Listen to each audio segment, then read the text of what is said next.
ఈరోజు పీడిఎస్యు రాష్ట్ర కమిటీ పిలుపులో భాగంగా ఏదైతే నీట్ పరీక్షా పత్రాలు లీక్ కావడం వల్ల దాదాపు 22 లక్షల మంది విద్యార్థులకు జీవితాలతో ఈరోజు కేంద్ర ప్రభుత్వం చెలగాటలు ఆడుతున్న సందర్భంగా దానికి వ్యతిరేకంగా ఏదైతే ఢిల్లీలో జంతర్ మంతర్ కార్యక్రమం జరుగుతుందో, ఏదైతే శాంతి ప్రదర్శన ఈరోజు విద్యార్థులు చేస్తున్న ఢిల్లీ ప్రభుత్వం అక్కడున్న పోలీసులు వాళ్ళ పోలీస్ బృందంతో తీవ్రంగా వాళ్ళ మీద దాడి చేయడం జరిగింది, లాఠీచార్జ్ చేయడం జరిగింది.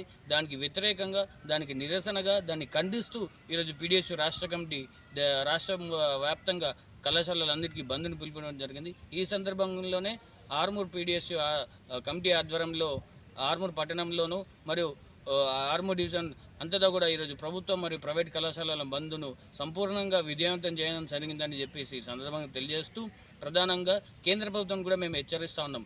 ఈ సందర్భంగా కేంద్ర ప్రభుత్వం కూడా ఏదైతే విద్యార్థులు శాంతియుతంగా చేస్తున్న ధర్నా ఏదైతే ఉందో దాన్ని భంగం కలిగించడాన్ని ఖండిస్తూనే కేంద్ర ప్రభుత్వం కూడా హెచ్చరిస్తూ ఉన్నాం. ఇప్పటికైనా వెంటనే కేంద్ర మంత్రి ఏదైతే విద్యాశాఖ మంత్రి ఉన్నారో ధర్మేంద్ర ప్రధాన్ని వెంటనే రాజీనామా చేయాలి.